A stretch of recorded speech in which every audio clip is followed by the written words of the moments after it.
Good morning. Thank you very much for the kind introduction, and above all, thank you very much for the invitation to be part of this event today. I think it's a great honor to have been invited to speak at this event for you, Elda. And I was very happy to accept this invitation, because also a nice opportunity to see Elda again. Last time we met was some years ago, and time is flying. I retired 2 years ago, and I can assure you, so it's nice. So some of the chores are no longer there, but you can also have the leisure to continue with the research and meet people at conferences. So the good things will carry on, and other good things will come, and the less good things will disappear. Or you have the pleasure to say no to things you don't want to do anymore. The topic of the conference, Discourse, Pragmatics, Translation, covers very well the area of research which Elda has been involved in. And my own field is translation and interpreting, which are also seen as social activities. And as social activities, translating, interpreting always takes place in the social context, and contexts are also marked by positions of power. And they're also subject to the intervention of various agents. So not only the translator, but there are the commissioner, the clients, editors, publishing houses, and so on, academia as well. So I personally was very much inspired by Elda's work on positioning in media dialogue. So this monograph she published in 2008, where she talked about positioning that in dialogue, in dialogic interaction, interactional and social roles and identities are established. And so this differentiation between the interactional role and the social role. And also, as she says here, positioning involves assignment, shaping, and negotiations of reciprocal relations between all parties involved in the interaction. So this is something which, when I read this book, I thought, well, that's really very interesting, because interaction or interviews are not always just dialogues, because very often an interview is interpreted. So you have a triadic interaction, because you have the interviewer, the interviewee, and in the middle is the interpreter who mediates between the two. So interviewing as a triadic exchange. And examples I've looked at were also kind of political interviews and also political press conferences, which very often are also mediated by interpreters. So at an international state visit, for example, the politicians give a press conference at the end, so where the host and the visiting politician give speeches, and then they can answer questions from the audience, and the audience in these cases here, journalists. And also, as Anita Fetzer-Peter-Bull said in one of their papers, it's not only the politicians who perform political actions in the published mediatized area, but also the interpreters are part of they also perform in this mediatized arena. So interpreting also is a kind of performance. Just to give you two examples here, so this is a press conference which the German Chancellor Merkel and the French President Macron had. And you can see Merkel wears headphones, so this is a case where simultaneous interpreting is happening. Yeah, so the interpreter interprets at the same time as one of the speakers is speaking here. And in other cases, smaller settings, we will have normally consecutive interpreting, what we experienced just a few minutes ago. But here you also see it's a very closed environment. Yeah, so you have politicians, Obama and Hollande, with other political advisors sitting there as well, and the interpreters sitting next to the politicians. So no headphones, therefore, and they have their notes where note-taking can happen. So questions which I was interested in then were, what are the consequences of interpreter-mediated encounters for the positioning of the participants? And what are the consequences of interpreter-mediated encounters for the construction of interactional and social roles and identities? So questions which Elda had addressed in the book, but applying them to interpreter-mediated context, particular interviews and press conferences. So it's not so easy to get access to your data, because very often as a researcher you cannot be present, at least at all at these meetings where Obama meets Hollande. So when they are sitting there in their offices, there's no space for a researcher to observe and to record. Similarly with press conferences. So in some cases, press conferences or interviews are transmitted live on TV or on the internet these days where you can watch. But then you do not see all the participants, you cannot hear all the participants because the interpreter's voice is sometimes only audible to the politician for whom the interpreting happens. So if you watch a press conference, you may hear the voice of the interpreter, but only into your native language if they interpret the speaker, the foreign speaker. So you can get, these days also thanks to the internet, you can have recordings or videos of interviews, press conferences. You can have reports in newspapers about the conference. You may also get a full transcript of a press conference or of an interview on the website of the governments. If you have press conference of two politicians from different countries, you may even find one complete transcript in one language on the website of the one government and a complete transcript on the website of the other government. So you have the two languages, but kind of separate recordings or separate transcripts here. So whenever translation and interpreting is involved, then the complexity is even more complex. So you can have transcripts, as I said, in different languages which you can compare. Yeah? But it doesn't say in the transcript, it doesn't indicate explicitly when the recording is the voice of the interpreter or when the recording is the voice of the politician. Is there some echo in the... Don't know whether I need to get closer, more away from the microphone. Is it better when I stand back? No, it's independent of where I'm standing. It's because I noticed, I felt that it was a bit like an echo coming back. Okay, good.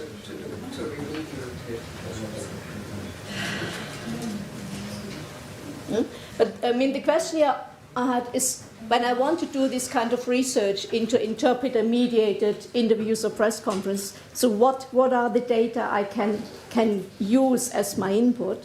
And the data are sometimes incomplete or they have undergone further editing processes.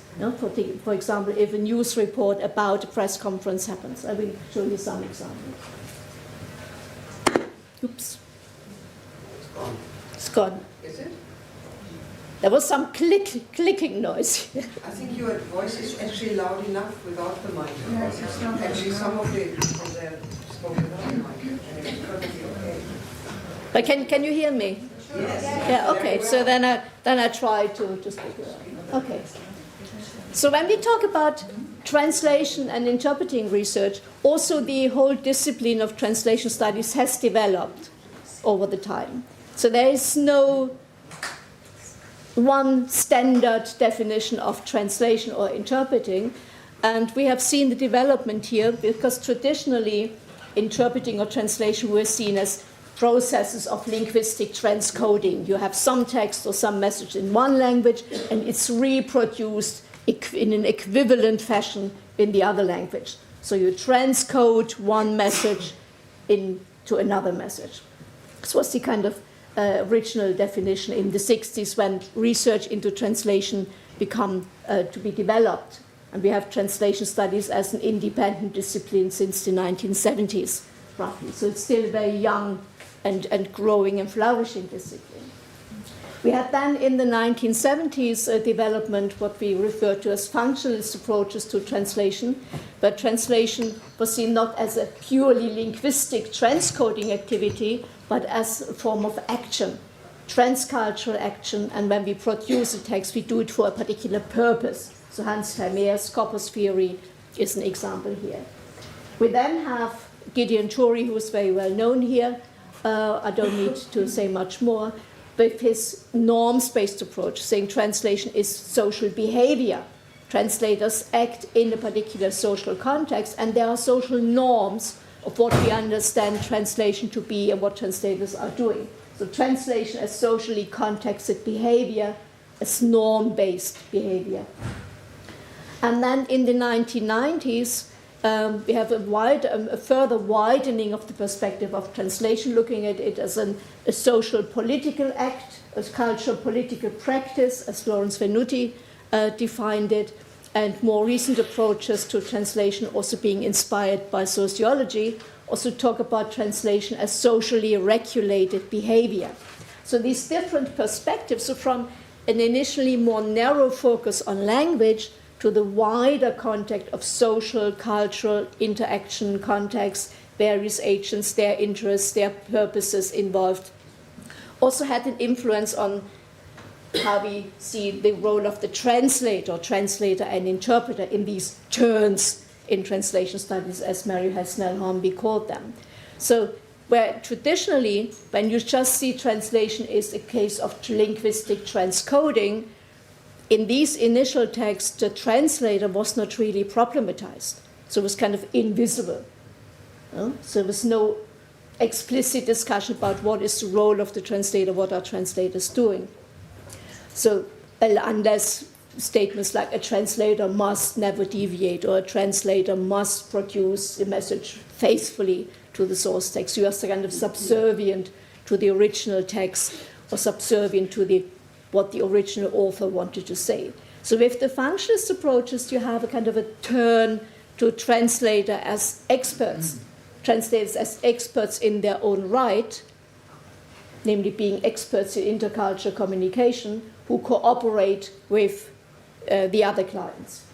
So a kind of empowerment of the translator becoming more visible. With the cultural turns, where you can discuss about where there were really turns in the discipline, I would rather say it's a kind of changing perspectives and an enlargement of the view, so not so much now we all march into one direction, then we turn to the right, and we all march into the other. So it's much more complex in the development. But with this cultural turn in the 1990s, there was also more attention given to translators and interpreters, saying they function in a particular social context. So this social context, the political context, the ideological context also has an impact on what translators are doing. So translators also have become more visible, or as Venuti said, you have to be visible as a translator also in the text, by showing that the text people read is a translation and not something which could have been written in the original language. So they refer to translators as engaged interventionists. You always intervene in this mediated discourse, and you should do this in a particular engaged way. And also what has recently been done in the field of activism, so activist translators, very often volunteer translators, interpreters as well, comes into this aspect of looking at the age of translators as agents of the interaction. And with the sociological turn, also the habitus of translators has been investigated using concepts of Bourdieu's, like capital. So what is the social capital of translators? What's the economic capital? How does this compare to the capital and the habitus of the other interactants in a translation event? So there was a book, quite interesting book, published in 2002 by Edwin Gensler, Maria Timoshko, or edited by them, which is called Translation and Power. And I quite like this quote here: translators must make choices, selecting aspects or part of a text to transpose and emphasize. Such choices in turn serve to create representations of their source text, representations that are also partial. This partiality is an aspect that makes the act of translation partisan, engaged and committed, either implicitly or explicitly. So that's what I meant with the engaged interventionist, which the translator has, or the commitment. And this partial nature of translation is what makes them also an exercise of power. So also translators, interpreters have a certain amount of power, which can be more or less explicit, and also depending on the context, the type of text, the genre they're working with, And there are also difference whether it is translation or interpreting in these respects. So also translators, interpreters make decisions. They have to make decisions. And they are also, as individuals, they also, their decisions depend on their own, the translators, interpreters' own social, political, ideological, and ethical positions. The situational, contextual, institutional context in which they are working. So when you think of translation and interpreting, you have seen the interpreting case here, you don't have the same amount of time for doing the research than you have for translation. So as interpreting, you have to say something immediately, which is even more immediate when you have the simultaneous interpreting mode, because when you're taking notes, some thinking is already happening. How will I express certain things? So there's also a form of translators, interpreters positioning. We position ourselves by making these choices, by opting for how do I express certain things. And if there are some kinds of political sensitive issues, also as a translator, interpreter, when you are trained for it, you kind of listen out for certain things, and you are also very often aware that there are some kind of tricky, sensitive issues where you have to take a certain decision, and which is for interpreting, it has to come on the spot. There's also sometimes when in interpreting your research, you see an interpreter has said something, and then immediately it's followed by a kind of synonym. Yeah? So it's also an aspect of self-monitoring where you say, oh, I've realized maybe some other word would have been better. So for translation, since normally you have a bit more time, you can check out something. There is a revision process before a translation gets published. There are revisers, editors, proofreaders, which is not the case for interpreting. It's set once and there it is. In particular with interviews, press conferences, I will show you in a minute. It's the interpreter's word gets recorded and sent out in the world.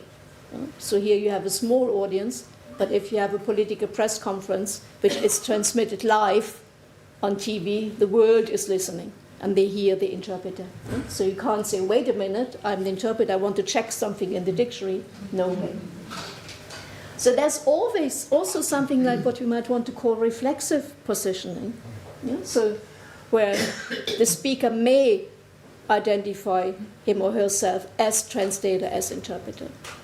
So in public service interpreting context, this may happen when the interpreter is working consecutively, but you can say, well, now I speak as the interpreter, or can you please slow down?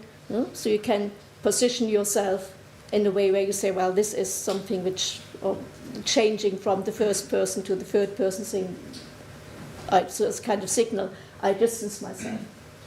In translation, also sometimes you have translators' notes, where translators explain certain decisions, which is also a kind of positioning, a kind of reflexive positioning. We say, I've realized something, or maybe the norm expects me to do this, but I have opted for something else, and you provide a translator's note as a footnote to give a kind of explanation. So, as that my interest then was in these interpreter-mediated press conferences from the perspective of what happens to the interaction of the social roles. But then I was also thinking about, well, it's not the end. There's a press conference and it happens, but most people hear about a press conference by reading the media.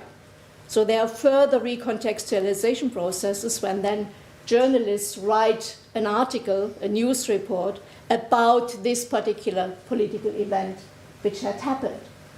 So what happens there in these further processes in respect of positioning, role, identity construction? Who are the agents in this respect? So it's not the translators, interpreters anymore, they have done their job, but then it's other people who are carrying on with the discourse. So what motivates, what empowers them? And what role does translation play in these contexts of media reports about a particular political event? In the book which Elda and Anita edited on the follow-ups, in Discourse I had looked at a press conference which the former President Obama and the former Chinese President Hu had back in 2000. When was it? 2010? 11. Yeah? So, because it was also interpreter mediated. And there were also news reports about this particular press conference. So this press conference was done in a simultaneous mode. So Obama spoke in English. You could see the Chinese president wearing the headphones, had the interpreting into Chinese, and then the Chinese speaker was reading out his prepared statement, simultaneous interpreting into English. So then when the question and answer session started, there was quite a bit of confusion, because then there was no simultaneous interpreting anymore, and the question had been asked to both Obama and the Chinese president, and then Obama answered, and then there was kind of silence. And then you would hear a voice, the Chinese was saying, the question is translated, so there was some kind of consecutive translation suddenly starting. There was a whole bit of confusion. The Chinese president didn't answer first. There was another question from a Chinese person, which was going on. And then a bit later in the interview, one of the American reporters had asked, well, but you had been asked a question by my colleague, you hadn't answered it. So the interpreting became an issue, became a topic in the question-answer session. And then in the news reports, I'll just show you two examples here. So you see here in The Guardian reports that who normally sticks to delivering speeches faced a rare unscripted moment in the press conference. Asked by a US reporter about human rights, Obama gave a lengthy reply, but who embarrassingly refused to answer. So it's also, I think it's a form of positioning in a news report by adding an evaluation. You know? So it also presents the Chinese president in a particular kind of negative way in this news report here. Later at the press conference, another US reporter asked why he had not answered the human rights question, who laughed and blamed the problem in translation, saying he had not realized the question was aimed at him, but he would now answer it. Yeah?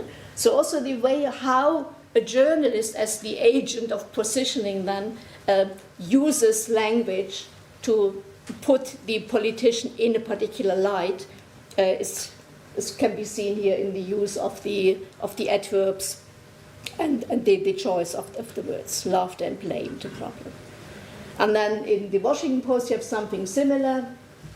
Also the choice of the headline, he meets the free press.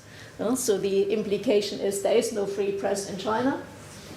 The Associated Press fellow asked a gutsy, forceful question. So a gutsy, forceful is also kind of positioning the journalist as somebody who has a particular powerful relation. So when you think about how the interaction between the journalist and the politician is constructed in these news texts here, you also see a kind of different status.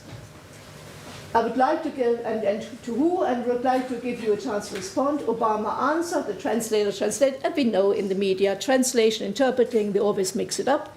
It should be interpreting, but so be it. All eyes turned to who said nothing.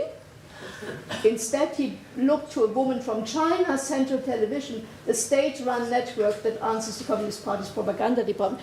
It's also positioning.